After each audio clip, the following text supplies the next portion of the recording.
15, fundamentally decent but solemn.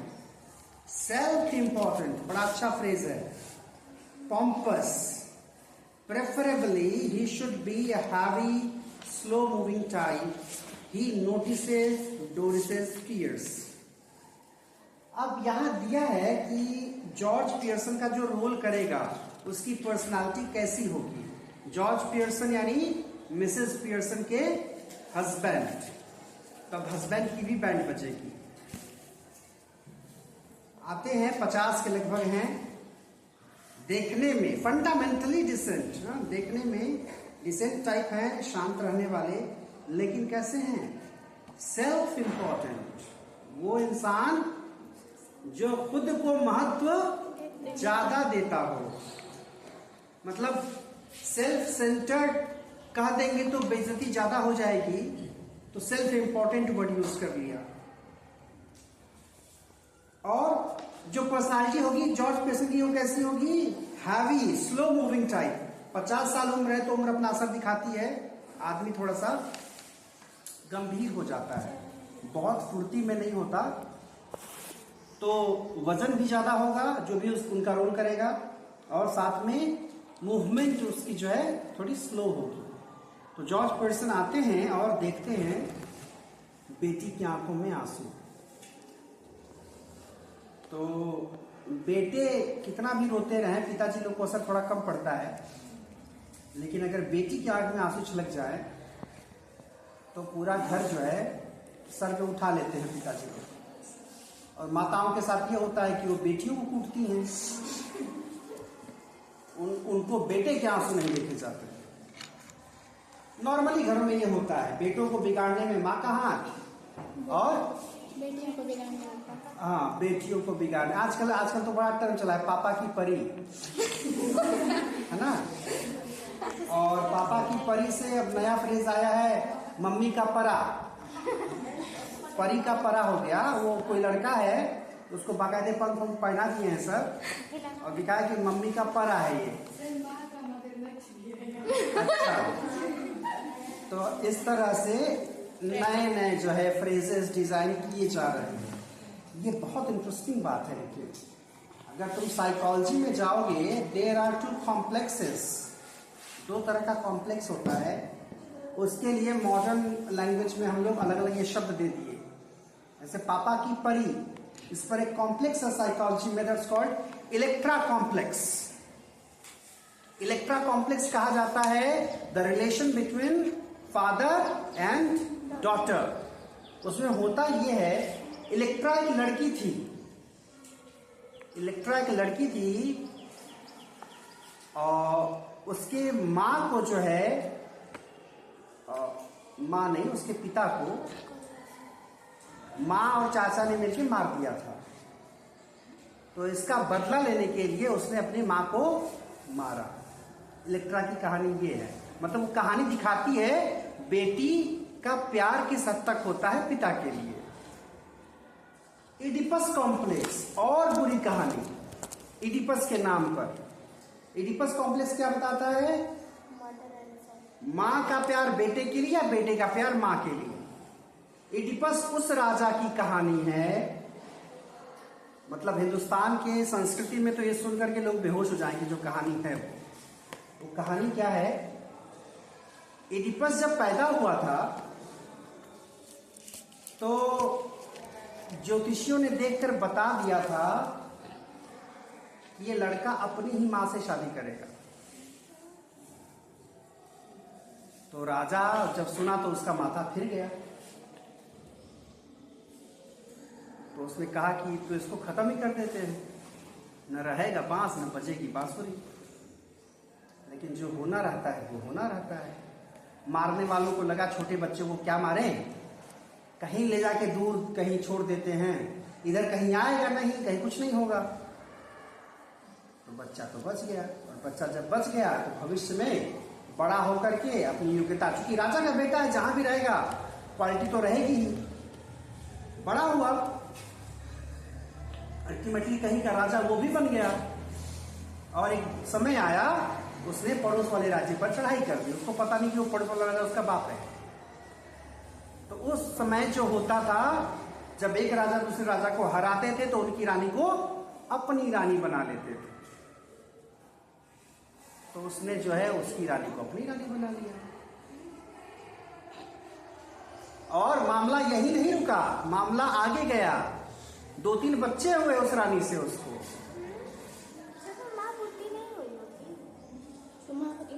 तो एक as के बाद भी ऐसा थोड़ी होता है कि जो है 45 अगर एकदम एज है कि इसी समय जो है मातृत्व वाला काम खत्म तो सब खत्म हो जाएगा, ऐसा नहीं है। अभी भी विदेशों में तो कई केसेस आते हैं।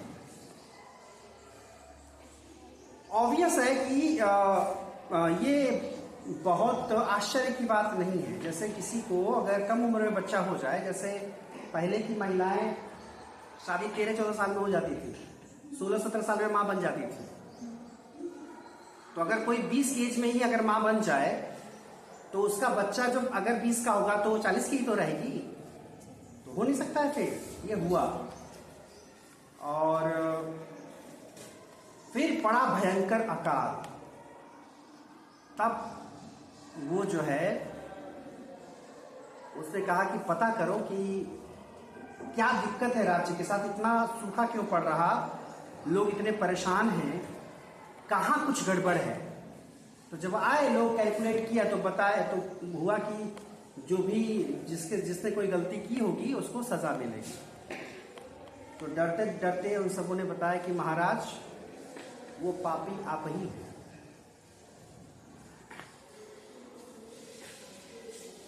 जिससे आपने शादी की थी वो आपकी माँ है। अब चूंकि वो भी कहीं भी कल्चर में ये अलाउड नहीं है, तो वो भी जो है जब ये उसको पता चला तो उसे लगा कि सारा दोष इन आंखों का है, तो उसने अपनी आंखें ही खुलवा दी इडिपस।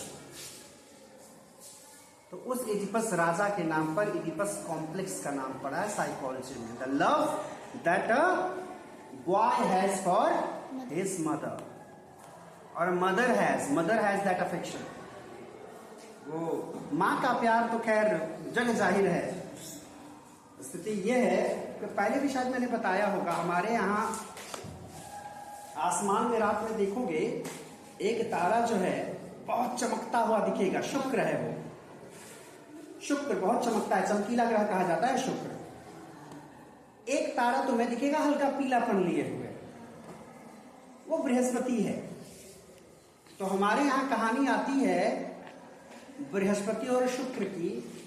बृहस्पति हालांकि जब अपने ग्रंथों की बात कर तो बृहस्पति देवता के नाम से हैं, लेकिन अपने कल्चर में जो कहानी है वो बृहस्पति को बेफैया कहा जाता है। बेफैया यानी लड़की कोई थी बेफैया, और सुकवा यानी लड़का था। तो सुकवा की शादी तय हुई बेफैया से। देखो बहुत इंटरेस्टिंग है, बड़े सिंबॉलिक हो। शादी तय हुई तो बेचारा बाकायदे नहा धोकर एकदम बढ़िया से चमकते हुए पहुंचा ससुराल शादी करने के लिए, होने वाली ससुराल। और सब तो लाए, अब बेफैया को हल्दी वगैरह लगी थी इसलिए वो पीली है वैसे ही। तो अल्टीमेटली वो पहुंचा वहां पर तो पता चला कि सब तो ठीक है, लेकिन जो सिंदूर जिससे मांग भरी जाती है वो लाना भूल गया था घर से। तो उसने अल्टीमेटली क्या किया, अब हुआ कि अब कोई ऑप्शन नहीं है, वापस जाके लाना ही होगा। गया वापस, उसकी माँ दरवाजा बंद करके भीतर मार पी रही थी, चावल वाला मार। माँ दरवाजा खोलो, सिंदूर ले जाना भूल गए। तो बोली माँ की, रुक जो बचवा मड़वा पी लेवे दे, तोर मेहरिया आई तो पता ना पिए दे कि ना। दैट काइंड ऑफ फीलिंग कि मुझे जो करने का मन है कर लेने दो, तुम्हारी बीबी आएगी तो पता नहीं करने देगी कि नहीं। वो इनसिक्योरिटी जो मदर्स को हमेशा होती है, वो इनसिक्योरिटी उस माँ को भी थी। लेकिन अब जब शुक्र ने ये बात सुनी तो उसने कहा कि अच्छा ये बात है, इतना डर, जाने तो हम शादी नहीं करेंगे। तो वही शुक्र चमकता रह गया और भैया वैसे ही पीली रह गई। तो ये कहानी भले ही गढ़ंत हो, काल्पनिक हो, लेकिन इस कहानी में कुछ संदेश है। वो संदेश ये है कि हर माँ जो कई सालों तक पाल पोस कर अपने बच्चे को बड़ा करती है, वो इस बात के लिए बड़ी इनसिक्योर रहती है और उसे बुरा लगता है कि कल तक जो मेरे उंगलियों पर नाच रहा था, आज किसी और की उंगलियों पर नाच रहा है। तो माँ को यह बर्दाश्त होता नहीं है। माँ वो बंटवारा चाहती नहीं है, लेकिन वो बंटवारा तो होगा ही, तय है। और जब वो हो जाता है, और इसीलिए जो है, कितनी भी अच्छी माँ हो, कितनी भी अच्छी सास हो, वो कॉम्प्लेक्स दिखता है, कहीं ना कहीं दिखता है। हाँ, चूंकि कलयुग है तो कलयुग में बहुत कुछ पॉसिबल है। कलयुग में तो खैर जैसे नॉर्मली एक मैंने पहले डिस्कस किया था कि पूत कपूत सुना है लेकिन माता नहीं कुमाता, लेकिन आज के कलयुग में वो भी संभव है। माताएं भी जो हैं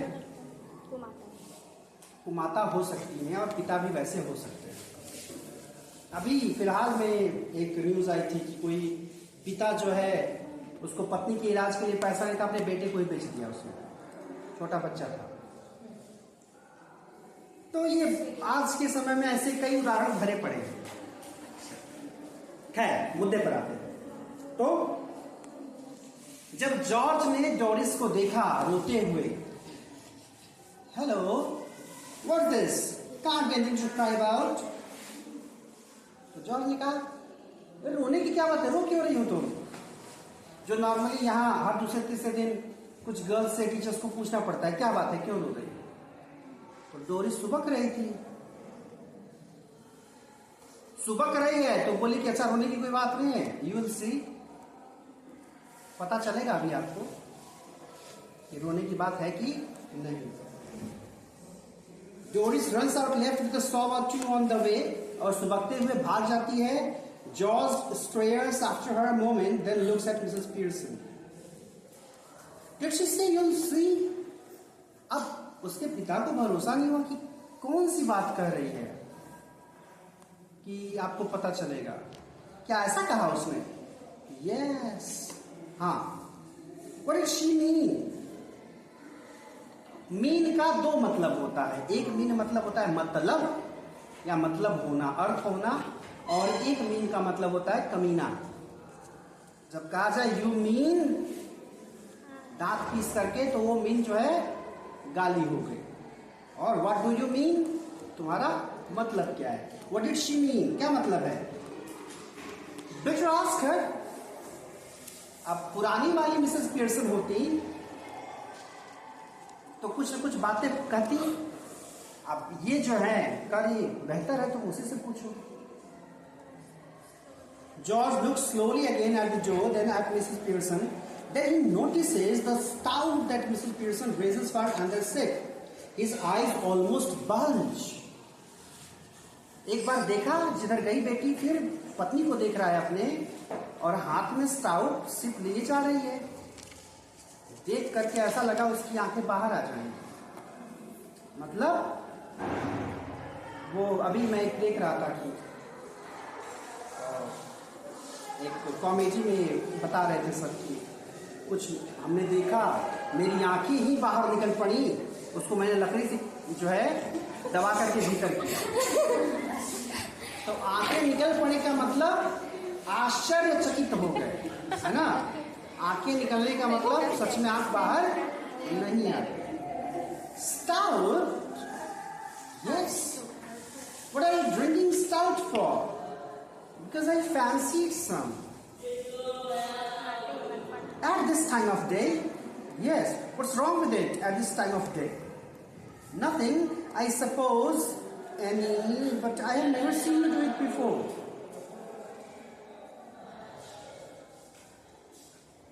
तो स्टाउट को देख के बहुत आश्चर्यचकित हुआ। पूछा, स्टाउट पी रही हो तुम? बोली हाँ। क्यों पी रही हो?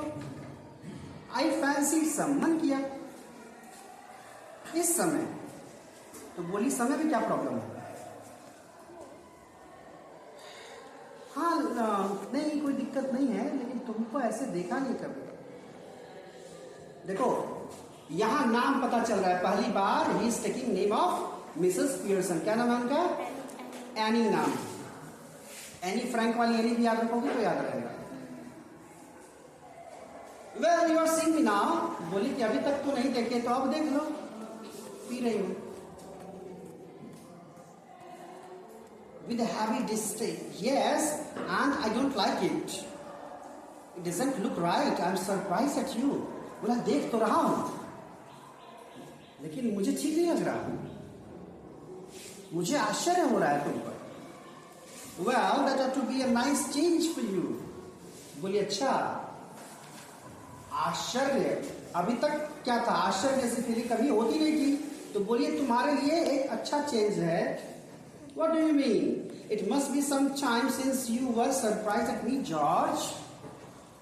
बोली काफी वक्त हो गए थे ना, आश्चर्य नहीं होता था तुमको मुझ पर। क्यों?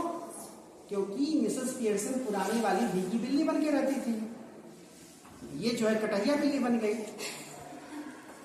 तो थोड़ा सा आश्चर्य हो रहा है। वो कहते हैं ना, एक कहावत है, मेरी बिल्ली मुझे को म्याऊं, तो उसकी बिल्ली उसको म्याऊं कर रही है। I don't like surprises. I'm all for a steady going on. ये भी सही बात है। एक उम्र के बाद लोगों को सरप्राइज पसंद नहीं होता। जो यंग ब्लड होते हैं उनको सरप्राइजेस अच्छे लगते हैं। जिनकी उम्र ढल जाती है, जो गंभीर रहते हैं, वो बहुत ज्यादा इन चीजों में इंटरेस्ट नहीं लेते। बोला मुझे सरप्राइजेस पसंद नहीं है, ठीक ठाक एक जिंदगी चले वही बेहतर है। You ought to know that by this time, by the way, I forget to tell you this morning, I wouldn't want any tea. बोला कि देखो मैं तुम्हें बताना भूल गया, आज मुझे चाय नहीं चाहिए। Special snooker match night at the club tonight. बोला क्योंकि आज जो है रात में क्लब में स्नूकर मैच है, and a bit of supper going, और वहीं पर सपर भी मिलेगा, यानी रात का खाना उधर ही होगा। So no tea. तो बोला इसलिए चाय नहीं चाहिए। तो ऑब्वियस है जवाब उसका क्या होगा कि तुमको चाय नहीं चाहिए, चाय है भी नहीं, है ना? That's all right, there isn't any. तो बोली कोई बात नहीं, मैंने बनाई नहीं। एस्टोनिश्ड, फिर आश्चर्य में हो गया बेचारा।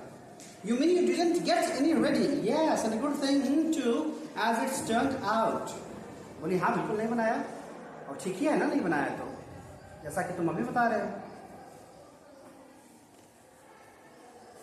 That's all very well, but suppose I would wanted some. बोला तो ठीक है, लेकिन अगर पीना होता तो? वो पति का ईगो आ गया कि अभी समय मेरा होगा तो तुमने क्यों नहीं बनाया। अच्छा, झगड़ा कई बार इसी बात पर होता है। कई बार कपल्स में झगड़ा इसी बात का होता है, जो बात नहीं कही जाती है। जैसे होगा ना, चलो चुप हो गई तो अच्छी बात है, हाँ नहीं होती चुप तो क्या कर लेते हैं? क्या करते बताओ? मतलब जो नहीं हुआ है उसको इमेजिन करके कपल झगड़ते खूब हैं। तो अब देखो यहां पर जरूरत है नहीं चाय की, लेकिन इस बात का ईगो है कि अगर चाहिए होता तो। My goodness, listen to the man, and why? Because I don't get a tea for him that he doesn't even want. Even tried that at the club. बोली इस आदमी को देखो, इसको चाय चाहिए भी नहीं, उसके बावजूद लड़ रहा है कि चाय क्यों नहीं है। ऐसी हरकत कभी क्लब में करते हो? Try what eight the club. किसकी बात कर रही हो? क्या क्या ट्राई करना है क्लब में? Going up to the bar and telling them you don't want a glass of beer but you are annoyed because they haven't already poured it out. बोली कभी क्लब में जाओ और कहो कि मुझे बियर पीना नहीं है, लेकिन तुमने अभी तक निकाल के रखा क्यों नहीं मेरे लिए। ऐसा कभी किया है जाकर के क्लब में? Try that on them and see what you get.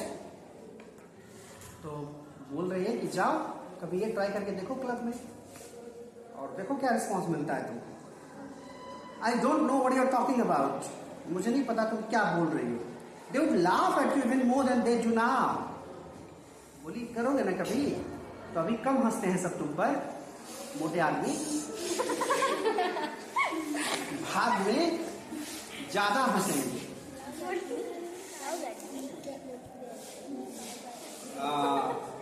ये सच है कि हस्बैंड्स के लिए सबसे कड़वा सच बोलती हैं पत्नियां उनकी, और वही हालत पतियों का है। पत्नियों के लिए सबसे कड़वा सच बोलने वाले वही होते हैं। जो बात होती है, कई बार तो कई चीजें जो है नोट करके आदमी बैठा रहता है, ये पॉइंट है, ये बात है, जब झगड़ा हुआ तो इस पर बात करेंगे, नोटिस करेंगे। Laugh at me, they don't laugh at me. अब ये थोड़ा सा परेशान हो गया, बोल रहा कि हंसते हैं लोग। किसने कहा तुमसे? कोई हंसता नहीं मुझ पर। Of course they do, you ought to have found that out by this time. बोली सच में हंसते हैं सर, तुमको तब तक पता चल जाना चाहिए था। Anybody else would have done, किसी तुम्हारी जगह कोई और होता उसको पता चल जाता। You are one of their standing jokes, तुम उनके लिए जोक का सामान हो, है ना, चुटकुला करते हैं तुम पर। You are one of the their standing jokes famous, they call you Pompy Ompy Pearson. वही है, उसके पॉम्पस होने के कारण जो है, फुलफुल होने के कारण अच्छा शब्द है। पॉम्पस के लिए हिंदी शब्द अच्छा है फुलफुल, है ना। तो फुलफुल इंसान के लिए नाम क्या रखे हैं सब? Pompy Ompy Pearson, because they think you are so slow and pompous. अभी एक दिन कोई एक बच्चा आकर के शिकायत कर रहा था कि वो गलत हरकत कर रहा है, तो दूसरा बच्चा आके कह रहा है कि सर ये हमको कह रहा है जाकर के, जाता चचा बुलाओ तुम्हें। तो बाकी जो टीचर्स थे सुन करके हंसने लगे, कह रहे सब नाम आपका रख दिए हैं क्या? बोले नाम तो बहुत सारा रखे होंगे सब बच्चे, हर टीचर का। तो ऐसे नाम तो रखे ही जाते हैं, और खास करके जैसे हर बच्चे हर टीचर्स का कुछ न कुछ नाम रखते हैं। तुम सब भी रखे हो? नहीं, हम लोग गलत काम नहीं करते। अच्छा, हिंदी में सबको क्या बोलते हो सब?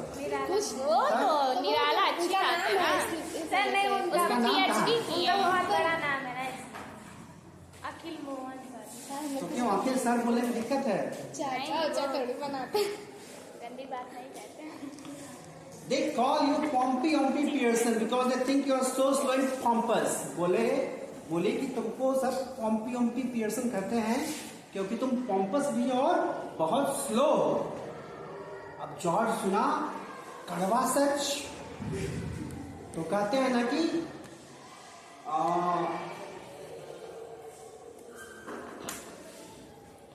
मैं भूल रहा हूं श्लोक।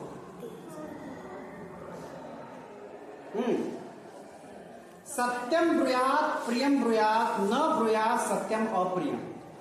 यानी सच बोलो, प्रिय बोलो, वो सच जो प्रिय हो। न ब्रूयात सत्यम अप्रियम, यानी वो सत्य जो अप्रिय हो वो मत बोलो। तो अप्रिय सत्य सुन लिया, एकदम डर गया, हॉरिफाइड। नेवर, ऐसा कभी नहीं हो सकता, नहीं बोलते sir. It's always beaten me why you should want to spend so much time at a place where they are always laughing at you behind your back and calling you names. और मुझे समझ में नहीं आता ऐसों के साथ तुम time क्यों बिताते हो जो तुमको चिढ़ाते हैं, तुम्हारे पीठ पीछे जो है तुम्हारा नामकरण करते हैं। Leaving your wife at home night after night, और ये कैसे करते हो? पत्नी घर पे अकेली है और तुम जो है बाहर क्लब में टाइम बिता रहे हो। मौका मिला फिट्जगेराल्ड को डोज देने का, और इसी बहाने सब कुछ बाहर आ रहा है। Instead of going out with her, why doesn't make you like a fool? Who doesn't make you look a fool?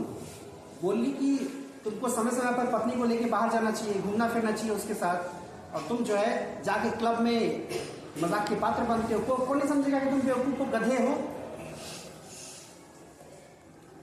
Cyril enters right with a glass of milk in one hand and a thick slice of cake in the other. Cyril बेचारा kitchen में गया था खोजने के लिए कुछ खाने के लिए, जाकर के दूध लेकर के आया और केक लेकर के आया। George almost daze turns to him appealingly, "Yes, Cyril, you have been with me to the club once or twice. They don't laugh at me and call me Pompey Ompy Pearson, do they?" Cyril, embarrassed, hesitates. Go on, tell me, do they? Oh, well, yes, Dad. I'm afraid they do. तो पापा जो है बेटे से confirm कर रहे हैं कि तुम तो गए हो क्लब में, मुझे ऐसा बोलते हैं सब क्या? तो पहले हिचकिचाता है, फिर कहता है हाँ, ये सही बात। George slowly looks from one to the other, staggered. Well, I'll be damned. तो ये जो है, ये एक्सप्रेशन निकल करके जो जॉर्ज का आ रहा है, अब उसको लग रहा है कि जैसे वो अब तक कैसे बेवकूफ बनता रहा, लोग उसको उसका कैसे मजाक उड़ाते हैं उसको पता है। George exits left slowly, almost as if somebody had hit him over the head. तो कई बार जब कड़वा सच हम सुनते हैं तो हमारा नर्वस सिस्टम जो है वो लगता है कि फेल हो गया है। जैसे कभी तुम एकदम फ्रेश फील करो, अचानक से कोई बैड न्यूज़ मिल जाए या अचानक से कोई ऐसी बात पता चल जाए जो तुम्हें मालूम नहीं चलनी चाहिए, उसके बाद उठने की लाख कोशिश करोगे, शरीर साथ नहीं देता। तो जॉर्ज की हालत वही है, बहुत हाँ कैसे ना, हाउ द जोश हाई सर। तब तक जोश हाई था, लेकिन जैसे सुन लिया ये सारी बातें, अपने बारे में नेगेटिव बातें, सारी एनर्जी खत्म, जैसे किसी ने निचोड़ लिया हो। तो लग रहा है कि किसी ने बहुत तेज से सर में मार दिया और एनर्जी खत्म। Cyril, after watching him go, turns indignantly to Mrs. Pearson. अब सिरिल माँ को कहता है जब चले गए पिताजी, Now you should have told him that, Mom, that's not fair. You have hurt his feelings, mine too. Cyril ने कहा आपको ये बात पापा को नहीं बतानी चाहिए थी। मैंने कहा ना, न हुआ सत्यम अप्रिय, जो सत्य अप्रिय हो वो नहीं बोलना चाहिए। आपने क्यों बोल दिया? हर्ट हो गए वो, और आपकी इस हरकत से मैं भी हर्ट हुआ हूं। ये देखो बहुत अच्छी लाइन है और जिंदगी में आगे बढ़ने के लिए बहुत इंपॉर्टेंट लाइन है। Sometimes it does people good to have their feelings hurt. कह रही हैं कि कभी कभी जिंदगी में लोग हर्ट हो जाएं, उनकी फीलिंग्स हर्ट हो जाए, ये बहुत जरूरी है। The truth aren't to hurt anybody for long. सच लंबे समय तक हर्ट नहीं करता। If your father didn't go to the club so often, perhaps they would stop laughing at him. करे तुम्हारे पापा क्लब जाना अगर छोड़ दें तो एक समय के बाद लोग उन पर हंसना बंद कर देंगे। सिरिल बोला आई डाउट इट। अब ये समझने वाली बात है कि कई बार हमारी जिंदगी में कुछ लोग हमें ऐसा बोल देते हैं कड़वा कि वो बात एकदम दिल पे लग जाती है, और जब वो बात दिल पे लग जाती है तो कुछ लोग हैं जो उसको नेगेटिव ले लेते हैं, लेकिन जिसने उस बात को पॉजिटिवली ले लिया वो जिंदगी में बहुत आगे चला जाता है।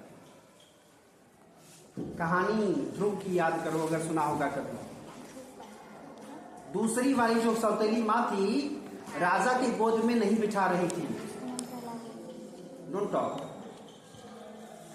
उसने कहा कि जबकि उसी का बाप है वो, उत्तानपाद नाम था राजा का, बोली अगर राजा की गोद में बैठना है तो तुझे मेरी कोख से जन्म लेना होगा।